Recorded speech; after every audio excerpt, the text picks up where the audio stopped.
Meu amigo, presta atenção nisso aqui. Eles sabem o seu nome, não o nome do seu RG. Não o que sua mãe te chamou quando nasceu. O outro nome, o nome que você esqueceu. O nome que é você de verdade. A versão de você que existia antes de tudo isso. Vou ser sincero com você. Você passou a vida inteira acreditando que é uma pessoa comum, vivendo uma vida comum, num mundo que simplesmente é assim. Sua família disse isso. A igreja confirmou. E você foi acreditando. Mas, e se eu te dissesse que essa sensação de vazio que aparece às vezes, aquela coisa estranha que chega quando tudo está quieto e você fica sozinho com seus pensamentos, é exatamente o sistema funcionando como foi planejado?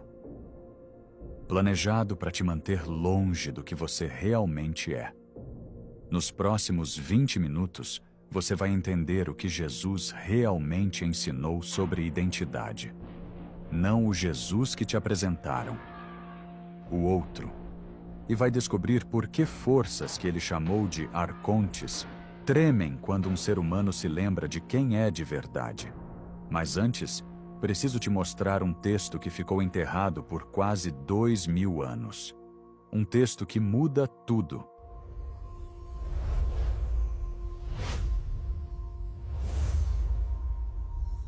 Foi pesquisando esse tipo de coisa que eu entendi por que existe o Mentes Despertas. Essa sensação de que havia algo sendo escondido de nós e que esse algo era grande demais para ficar em silêncio. Olha, deixa eu te perguntar uma coisa direta. Quando você pensa em Jesus, o que vem à cabeça? Manjedoura, cruz, ressurreição, perdão dos pecados. Certo? Isso é o que te ensinaram, desde criança. E eu não estou dizendo que está errado. Estou dizendo que está incompleto. Muito incompleto. Vou te explicar o que aconteceu. Em 325 depois de Cristo, 250 anos após a morte de Jesus, um grupo de bispos se reuniu no Concílio de Nicéia. E não foi para celebrar. Foi para decidir.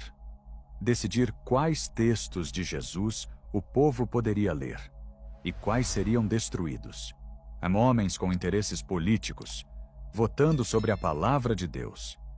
Textos que falavam de identidade interior, suprimidos. Evangelhos que ensinavam que cada ser humano tem acesso direto ao divino, destruídos.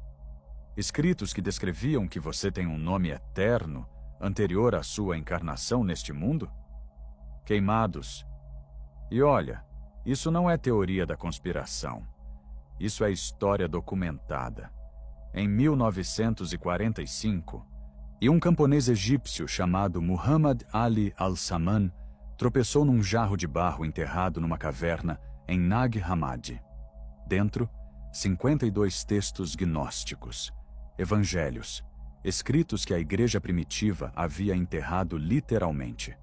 Entre eles, o Evangelho de Tomé, que contém 114 ditos de Jesus que não aparecem em nenhum lugar na Bíblia que você conhece. 114. Meu amigo, isso não é coincidência. Isso dá o que pensar. Se os ensinamentos de Jesus eram completos, por que precisavam destruir metade deles? Se a igreja tinha a verdade, por que o medo de outros textos era grande o suficiente para queimá-los? Não é bem assim que funciona quem não tem nada a esconder. Então, se o que nos ensinaram não é a história completa, o que Jesus realmente dizia sobre quem somos é o seguinte: existe um conceito que os gnósticos do primeiro século já conheciam, que os cabalistas medievais preservaram em código, e que a neurociência moderna está começando a confirmar, bem devagar. Eles chamavam de nome verdadeiro, não o rótulo social, não a persona que você construiu ao longo da vida para sobreviver e se encaixar. O padrão único de consciência que é você. O que os gnósticos chamavam de centelha divina. um fragmento do divino que habita cada ser humano. A ideia, no fundo, é simples. Você não é quem o mundo te disse que é. Tem uma identidade anterior. Anterior ao corpo, anterior à família, anterior a tudo que te ensinaram a ser. E os arcontes, que é o nome que Jesus dava para forças que governam este mundo material, dependem que você nunca se lembre disso. Parece complicado? Não é. Deixa eu simplificar. Você já teve a sensação de que tem algo maior dentro de você do que sua vida atual consegue expressar? Uma versão de você que nunca foi totalmente liberada? Isso não é fraqueza. Não é crise de meia-idade. Segundo os ensinamentos gnósticos de Jesus, essa sensação é memória. É o eco do seu nome verdadeiro tentando ser ouvido. E eu não estou inventando isso. Elaine Pagels, professora de religião da Universidade de Princeton, passou décadas documentando que os ensinamentos gnósticos atribuídos a Jesus descrevem um sistema completo de transformação interior baseado em autoconhecimento. Não fé cega. Autoconhecimento. Bart Ehrman, da Universidade da Carolina do Norte, reconhece que havia múltiplas tradições do cristianismo primitivo e que as que foram suprimidas continham perspectivas radicalmente diferentes sobre a natureza humana. A informação sempre esteve lá. Nos manuscritos, nas escavações, nos arquivos. Só não era conveniente que chegasse até você. E não vou só te falar isso. Vou te provar. Com os próprios textos de Jesus. Com ciência. E com um padrão histórico que se repete toda vez que alguém se aproxima dessa verdade. Vamos começar com o próprio Jesus, com as palavras dele. No Evangelho de Tomé, datado por especialistas entre o século I e início do século II, Jesus diz no dito número 3: Se os que te guiam disserem, veja, o reino está nos céus, então as aves do céu chegarão antes de você. Mas o reino está dentro de você e está fora de você. Quando você se conhecer, então será conhecido, e você perceberá que é filho do Pai vivo. Leu direito? Quando você se conhecer, mas então será conhecido. Não quando você rezar mais. Não quando você pagar o dízimo. Quando você se conhecer. E no dito número 70, Jesus vai mais longe ainda. Se você trouxer à tona o que está dentro de você, o que você trouxer irá te salvar. Se você não trouxer à tona o que está dentro de você, o que você não trouxer irá te destruir. Isso é radicalmente diferente de qualquer coisa que te ensinaram na catequese. Esse Jesus não está pedindo submissão. Está exigindo autodescoberta. Mas talvez você pense, texto antigo é fácil de interpretar de qualquer jeito. Então deixa a ciência entrar aqui. Em 2015, pesquisadores da Universidade Carnegie Mellon estudaram o que chamaram de autorreferência neural, o processo pelo qual o cérebro processa informações sobre a própria identidade. O resultado?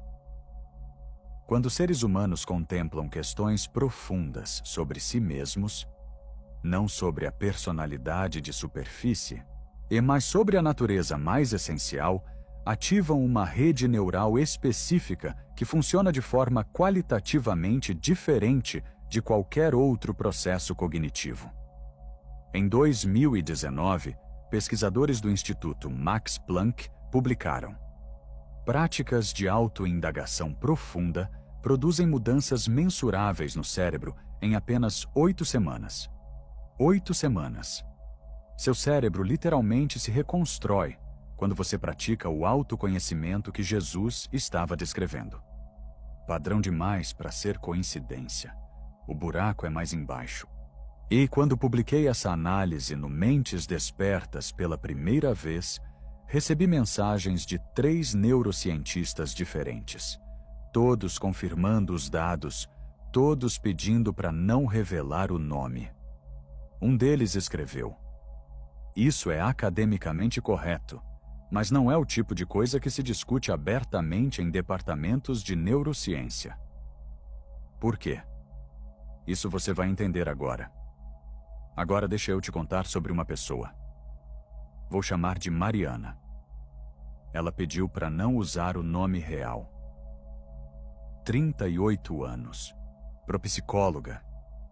Cresceu numa família católica devota. Passou décadas com uma sensação que ela descrevia assim: "Eu vivia sendo uma versão falsa de mim mesma, sem saber qual seria a verdadeira." Quando ela começou a estudar os textos gnósticos, o Apócrifo de João, o Evangelho de Filipe, algo mudou. Não foi uma revelação dramática, foi mais como reconhecimento. Como quando você vê uma foto antiga sua e pensa: "Ah, eu era assim." "Eu não aprendi algo novo", ela me disse. "Eu me lembrei de algo que já sabia e havia esquecido."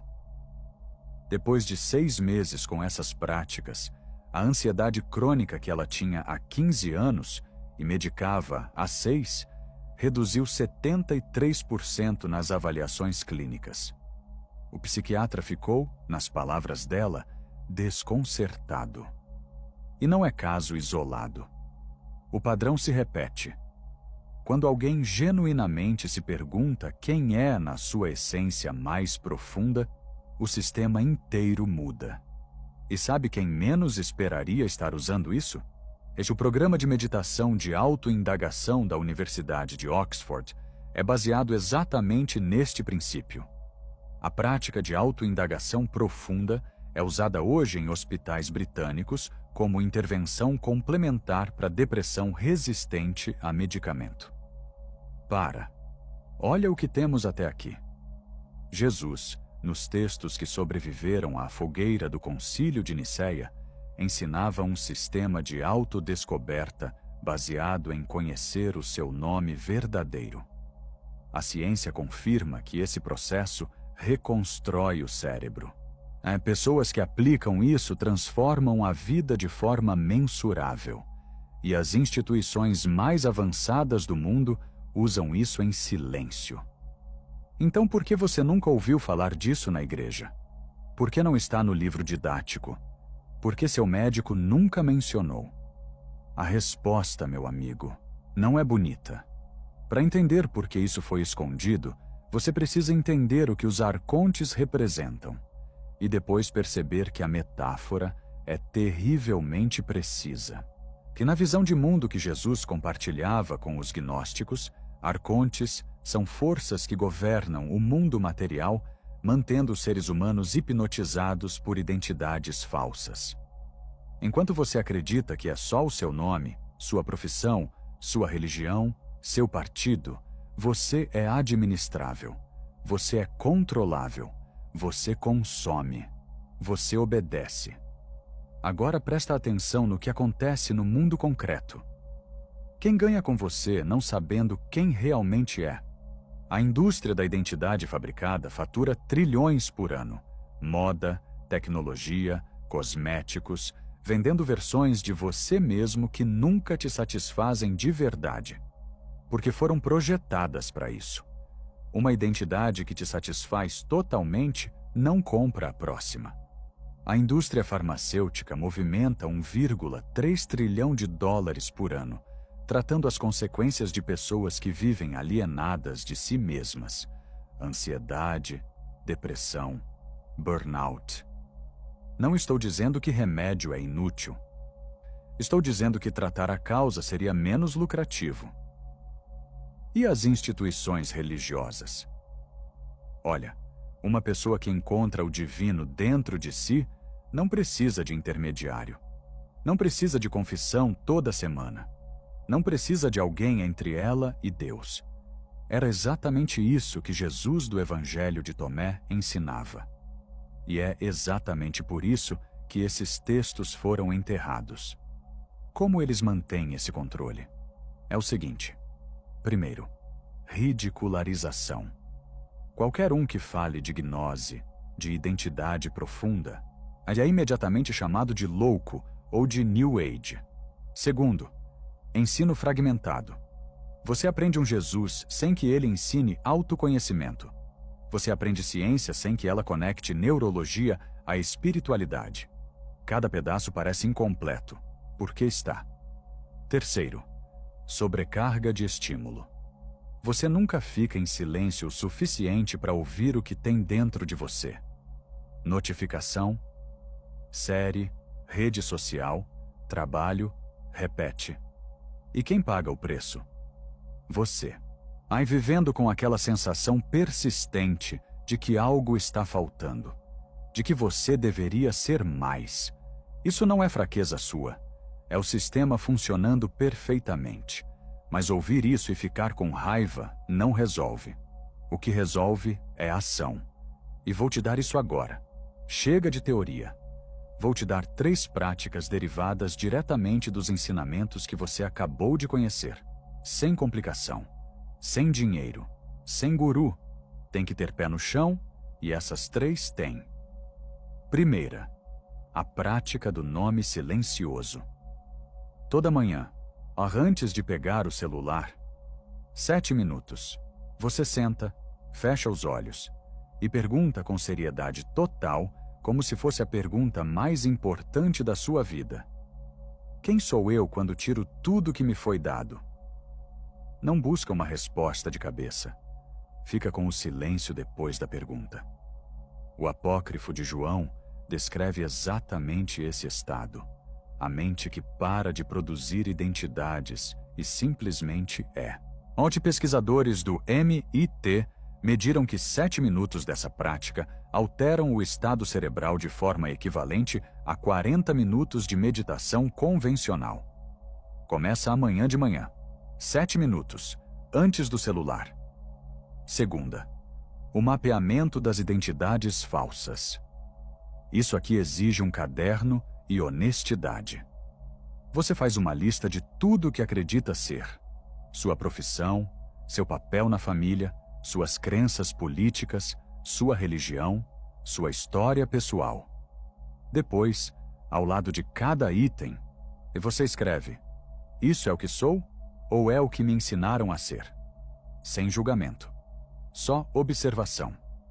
O Evangelho de Filipe, outro texto de Nag Hammadi, diz que o erro da maioria das pessoas não é ser má, é ser inconsciente sobre quem acredita ser. Esse exercício começa a desfazer esse inconsciente. A maioria das pessoas que faz isso relata uma sensação de leveza nas primeiras 48 horas, como se algo pesado tivesse saído. Terceira, essa é para quem quer ir fundo de verdade. A prática do eco do nome. Que nos textos gnósticos tem uma descrição do processo pelo qual a centelha divina se reconhece. Não é meditação comum. É um diálogo interno específico. Você pergunta: o que em mim nunca mudou desde que eu me lembro de existir? Não a aparência, não as ideias, não os gostos. O que em você é absolutamente constante? Fica com essa pergunta por dias, semanas se precisar. Quando você começa a identificar isso, você está tocando o que os gnósticos chamavam de centelha, e o que Jesus chamava de reino dentro de você. 2 erros que destroem o processo antes de começar, e que eu preciso te alertar. Erro 1. Buscar uma resposta intelectual. O nome verdadeiro não é um conceito. Quando você pensa, então sou consciência pura, e coloca numa caixinha, você perdeu. Fica com a pergunta, não com a resposta pronta. Erro 2. Esperar uma experiência dramática. As pessoas que mais avançam descrevem mudanças sutis que só percebem olhando para trás. Não é um raio de luz. Ou é um lento acender. Não cai nessa ilusão do efeito imediato. O que esperar? Nas primeiras semanas, mais silêncio interno, menos reatividade automática. Depois de 2 a 3 meses, As identidades falsas começam a parecer fantasias que você usava sem saber. Com consistência, uma sensação que só consigo descrever como reconhecimento. Não de algo novo, de algo que sempre foi seu. Vamos fechar com o que você descobriu hoje.